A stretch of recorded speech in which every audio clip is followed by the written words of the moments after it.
렘넌트 사역자 우리 부모님들 한 주간 또 승리하셨는지요? 오늘도 함께 62가지 삶에서 절대성이란 주제를 가지고 함께 렘넌트와 자녀들을 향한 하나님의 소원과 계획을 발견하는 은혜의 날 되기 원합니다. 오늘 하나님 말씀은 갈라디아서 2장 20절 말씀입니다. 제가 읽어드릴게요. 내가 그리스도와 함께 십자가에 못 박혔나니 그런즉 이제는 내가 사는 것이 아니요 오직 내 안에 그리스도께서 사시는 것이라. 이제 내가 육체 가운데 사는 것은 나를 사랑하사 나를 위하여 자기 자신을 버리신 하나님의 아들을 믿는 믿음 안에서 사는 것이라. 아멘. 절대성이 무엇일까요?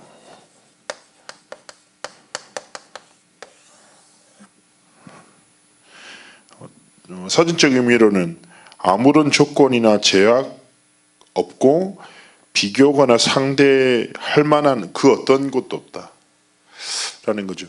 어쩌면 이건 사람에게 있는 영역이 아닙니다. 하나님의 것이지요.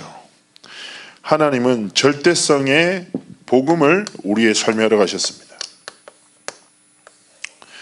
잘 아시는 바대로 예수 믿는 것은 선택의 문제가 아니라 생명의 문제죠.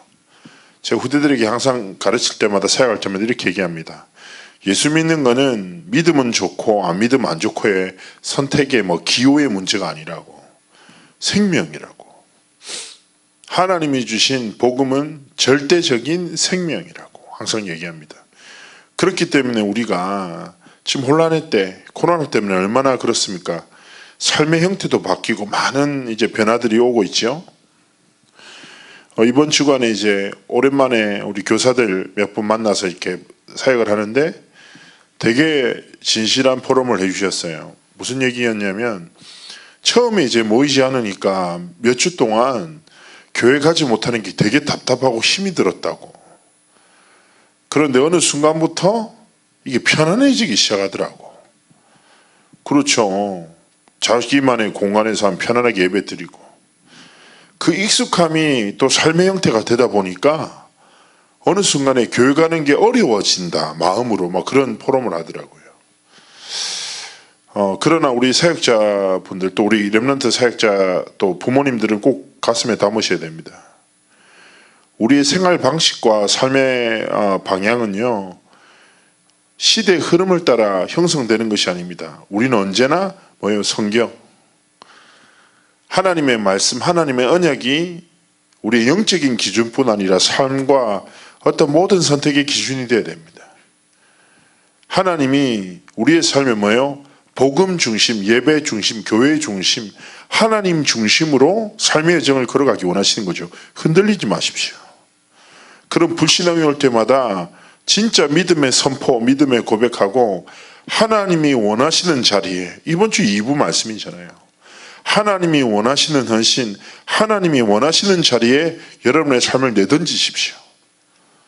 그렇지 않습니까? 운동이 제일 어려운 게 뭐예요? 나가는 거예요. 나가면 해요. 나가지를 못하는 거죠. 마찬가지입니다. 영적으로도 마찬가지입니다. 제일 어려운 게 뭐예요? 무릎 꿇으면 기도해요. 성경 펴는 게 어렵죠. 말씀의 노트도 그렇고. 여러분 하나님 앞에 믿음의 도전에 꼭 승리하시길 축복합니다. 자, 절대성을 이제 말하기에 앞서 꼭 소통하고 싶은 내용이 있는데요. 혹시 이 단어 들어보셨습니까? 에큐메니칼이라는 건데 1910년 정도에 시작됐습니다. 좋은 의도지요. 전 세계를 복음화시키기 위해서 전 세계 교회가 연합합니다.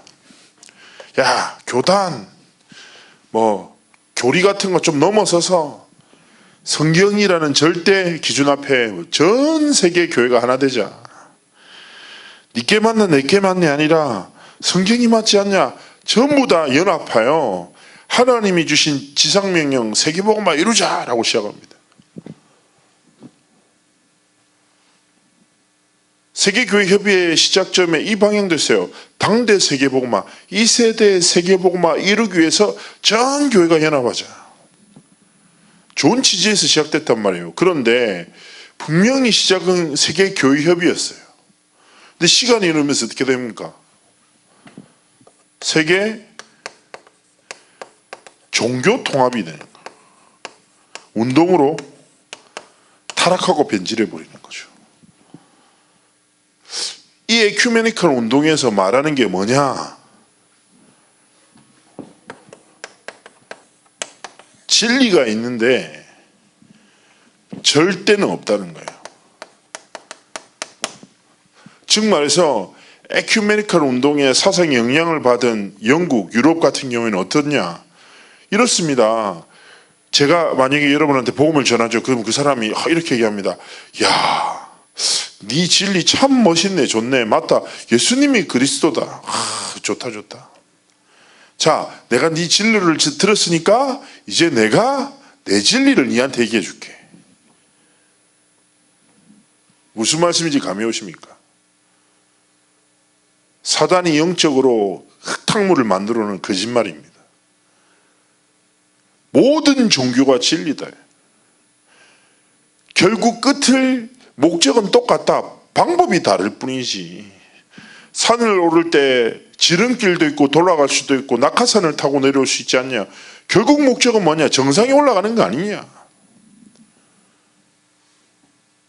그래서 절대 기준이 아니라 뭐요? 상대적 진리. 저마다의 기준을, 저마다의 진리를 존중하게 되는 거죠. 그래서 내 진리로 남의 진리를 뭐 탄압하다든지 무시한다. 그거 뭐예요? 테러인 거예요. 전도가 하면 안 돼요, 이제. 사단이 이 시대에 하나님의 절대 복음이 흐르지 못하도록 장난치는 거죠. 이게 뭐예요? 이 영적인 흐름이 사람의 생각에 딱 들어오니까 인권이랑 딱 맞으면서 뭐예요? 또 다른 문제들이 계속 발생되는 겁니다. 자, 하나님 앞에서 우리 모든 사역자님들,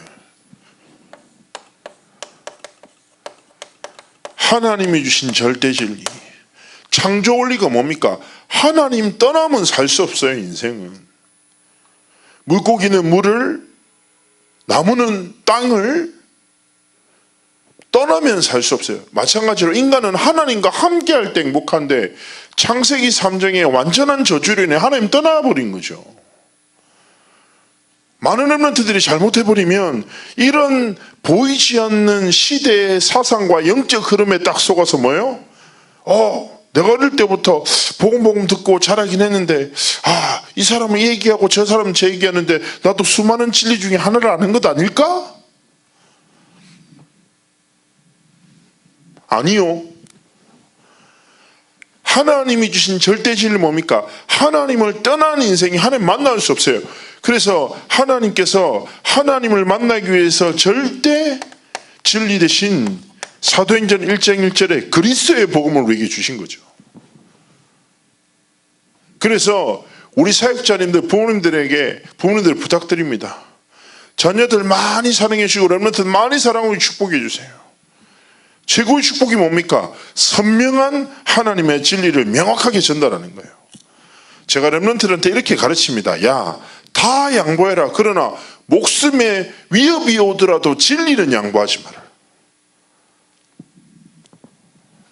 전 어릴 때 이제 그 임마누엘 교회 부산에 밑에 해동중학교 다녔고 불교 중학교 아닙니까? 거기는 이제 교법사라는 사람도 있고 뭐 수요일마다 참불가를 부르고 막 그래요. 시험으로 불교 교리를 치고. 저는 그때 너무 단순하고 어리고 하니까 막 영적 싸움이라는 게 막 그 시험 문제에 마하반야 바라밀타 심경 적으라 하면 거기다가 주기도문 적어놓고 막 염주 끼고 있는 친구들이 있으면 염주 끊어 먹고 다니고 참불가 부를 때 찬송가 부르고 막 이런 너무 어떻게 보면 유치한 거였거든요. 근데 저는 우리 하나님 앞에서 진짜 전 세계 하나님 앞에 역사 속에서 쓰임받던 모든 그리스도인은 모든 것을 양보했지만 진리 앞에서는 결코 굽히지 않았습니다. 생명 걸고 진리를 수호하고 진리를 선포하고 증거했습니다. 그렇기 때문에 우리 렘넌트들한테 상대적 진리를 통해 혼란을 주는 이 시대 가운데 하나님이 주신 뭐예요? 복음은 절대 복음이다. 하나님이 주신 그리스도의 복음에 다른 길, 진리, 생명 없다. 천하 인간의 구원을 얻을 만한 다른 이름을 주신 적이 없다. 예수 이름만 믿으면 하나님의 자녀 되는 권세를 준다. 그리스도 이름 안에 모든 지혜와 지식에 모든 근본과 풍요로움이 담겨 있다. 그래서 우리 후대들이 뭐예요? 그리스도라는 하나님이신 절대 진리 앞에 무릎 꿇고 하나님 앞에 인생의 여정을 걸어가도록, 예수는 그리스도 이 복음 앞에 진짜 인생의 결론을 얻도록 하나님 앞에서 진짜 기도해야 합니다. 사단은 시대의 흐름과 사람의 수많은 사상을 통해서 진리 아닌 다른 진리, 거짓 진리 계속 속이거든요. 우리 사역자들이 하나님 앞에서 어떤 거야 됩니까? 분반할 때도 아이들의 막 정서 잘 맞춰줘, 호흡도 잘 맞춰줘. 그런데 진리를 전하지 못한다. 실패하는 겁니다. 하나님 앞에서 믿음으로 콩나물 키운다고 했잖아요. 제가 전에 콩나물은 자라는 게 눈에 보이지 않지만 물을 계속 붓죠. 자라납니다. 무엇이 우리 아이들을 변화시킵니까? 무엇이 우리 애들을 자라나게 합니까? 여러분의 지식이나 경험입니까? 아닙니다. 그리스도의 복음 계속 흐르게 하면 그 복음이 자라게 하고 그 복음이 열매 맺게 했고 하나님의 목적을 향해서 가는 겁니다. 이 진리 앞에 1장 3절 무엇입니까? 이 땅에는 눈에 보이지 않는 사단의 권세, 권자가 있다니까요. 이들은 괴계를 쓰고 하나님의 주신 절대 복음을 놓치도록 속입니다. 그래서 하나님이 우리에게 뭘 주셨습니까? 하나님 나라. 무엇입니까? 우리의 배경이자 우리의 사명이자 소망 주신 거죠. 우리 부모님들, 사역자님들, 오늘 이 가정에, 우리 가정에 뭐요? 하나님의 나라가, 우리 렘넌트의 순간에 하나님의 나라가, 우리 렘넌트의 인생에 하나님의 나라가, 우리 렘넌트 가는 모든 관계된 곳에 하나님의 나라가 임하게 없어서 진리를 막고 속이는 모든 사단의 권세가 완전히 무너지는 하나님의 승리를 달라고 진짜 기도해야 합니다. 세 번째 뭡니까? 하나님이 주신 그리스도의 딱 복음 붙잡고 하나님의 나라를 이루며 살아가는 자에게 하나님 뭐 주십니까? 성령의 권능을 주십니다. 이거 뭐요? 공부 잘하게 하려고? 아니요. 하나님이 우리에게 힘 주신 건 공부 잘해라? 아니요. 하나님의 증인되게 하시기 위하여. 무엇입니까? 이 절대 진리를 나타내는 인생 되게 하기 위하여 하나님이 우리에게 힘 주시는 겁니다. 그래서 우리 렘넌트들이 이 힘 안에서 공부하는 거예요. 성령의 권능을 힘입어 오늘을 살고, 성령의 권능을 힘입어 사람을 이해하고, 성령의 권능을 힘입어 내 상처를 넘어서고, 어디를 향하여? 그리스도의 복음과 하나님의 나라를 위하여. 그래서 절대 진리 앞에 인생에 딱 결론 얻도록 우리 부모님들과 사역자님들이 진짜 하나님 앞에서 이 싸움에 승리해 주셔야 됩니다. 여러분 가끔씩 그 드라마 같은 데 보면 그런 거 있잖아요. 뭐 이혼해. 그럼 뭘로 싸웁니까? 이거 안 뺏길라 하잖아요. 누구 손에 아이가 길러지느냐, 이 전부잖아요. 하나님이 우리 후대들을 우리 손에 왜 맡기셨겠습니까? 왜 영적인 양육권을 주셨겠습니까? 우리 후대들에게 무엇을 전달하기 원하시겠습니까? 세상에서 듣고 배울 수 있는 수많은 것이 아니라 오직 성경 안에만 있는 하나님의 복음과 진리를 우리 후대들에게 전하기 원하시는 겁니다. 이것 붙잡고 뭡니까? 절대 계획을 향한 도전을 시작해야 됩니다. 이분 말씀처럼 하나님이 원하시는 그 삶을 살아가기 원하시는 거죠. 어쩌면 간단합니다. 절대 진리 주신 하나님의 진짜 마음과 소원을 담고 내 삶을 향한 하나님의 계획, 우리의 업의 목적이 무엇입니까? 우리가 살아가는 오늘의 이유가 무엇입니까? 우리의 삶의 방향이 무엇입니까? 절대 진리가 우리의 삶의 모든 것이 됩니다. 하나님이 원하시는 삶은 무엇입니까? 우리가 무엇을 하든지 어디에 있든지 고린도전서 10장 31절 말씀처럼 무엇을 먹든지 마시든지 뭐예요? 하나님의 영광을 위하여, 하나님의 영광을 향하여 우리의 모든 삶에 도전이 있기를 하나님 원하시는 겁니다. 그렇구나. 하나님의 절대 계획은 그 누구도 막을 수 없다면 내 업을 통해서 무엇이 나타납니까? 그리스도가 나타나고, 내 오늘을 통하여 현장에 하나님의 나라가 임하고, 내 삶을 통하여 성령의 권능을 입으며 증인이 되는 그 삶을 살아가는 것입니다. 이 길에서 하나님은 정확하게 언약을 통해서 인도하시고 언약을 성취하시는 미래를 허락하시는 것입니다. 우리 사역자님들, 부모님들 진짜 하나님 앞에서 생각해 보십시오. 절대 계획이 뭔데요?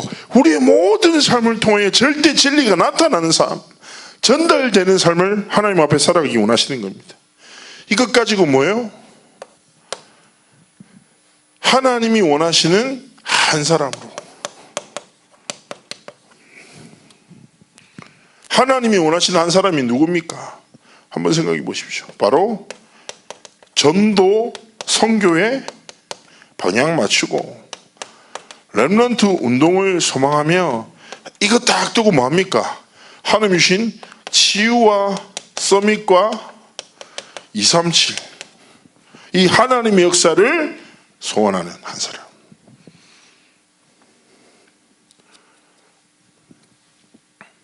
어쩌면 짧은 시간 이렇게 말씀을 전합니다. 진짜 하나님이 원하시는 사람은 절대 진리를 인생의 모든 것으로 담고 매일의 모든 삶이 하나님의 언약의 성취의 절대 계획을 향해서 걸어가는 한 사람으로.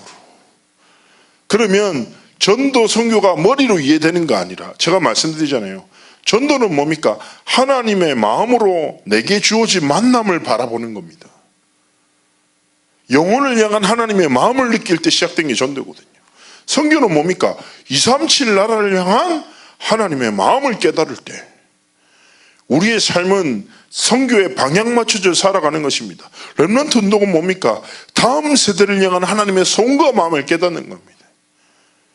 이 시대에 모든 것이 있지만 한 가지 없어서 영적 재앙 만나 죽어가는구나.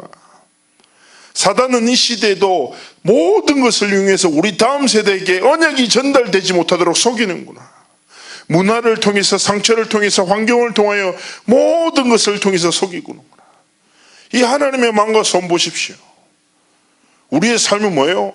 사람에게 내가 어떠냐, 세상의 기준에서 내가 어떤 사람이냐 중요하지 않습니다. 하나님이 보시기에 난 누군가, 하나님이 원하시는 삶을 살고 있는가, 내 인생이 하나님이 원하시는 그 한 사람의 삶을 살아가고 있는가 질문하게 되죠. 그 하나님의 마음과 소원 가지고 전도와 선교와 렘넌트 운동에 방향 맞추고 살아갈 때 여러분의 삶을 통해서 하나님이 어떤 열매를요? 또 다른 절대성의 완전 복음의 결론난 렘넌트를, 제자를, 후대를 여러분의 삶을 통해 이 땅 가운데 남기시는 겁니다. 우리 자녀들에게 주고 싶은 유산이 무엇입니까? 빌딩입니까? 우리 자녀들한테 좋은 거 주면 좋죠. 그러나 하나님이 다시 질문합니다. 우리 후대들에게 전달하시기 원하는 게 무엇이겠습니까? 우리 부모님들, 내가 인생을 다 마무리해 이제. 내 자녀들에게 딱 한 가지 말할 수 있어, 전달할 수 있어. 뭐 전달하시겠습니까? 엄마가 책상 밑에다가 비상금 숨겨놨다, 패스워드 삐삐삐삐, 그 얘기하실 겁니까? 아니죠. 하나님 앞에 인생을 딱 걸고, 야, 세상의 흐름에 거짓말에 흔들리지 말고 하나님이 주신 절대 복음, 완전 복음 앞에 무릎 꿇고 이 복음 전하고 누리는, 자랑하는 하나님이 원하시는 한 사람으로 살아라, 이 얘기하지 않겠습니까? 하나님 앞에서 이 길을 걷고 여러분을 통해서 수많은 운대들이 살아나고 하나님 역사를 체험하는 응답의 길을 주의 이름으로 축복합니다. 기도합니다. 하나님 함께 하시고 절대성의 완전 복음 가지고 이 시대를 살리는 증인의 삶과 길을 걷도록 함께 하시고 축복하여 주옵소서. 감사드리며 살아계신 주 예수 그리스도의 이름으로 기도합나이다. 아멘.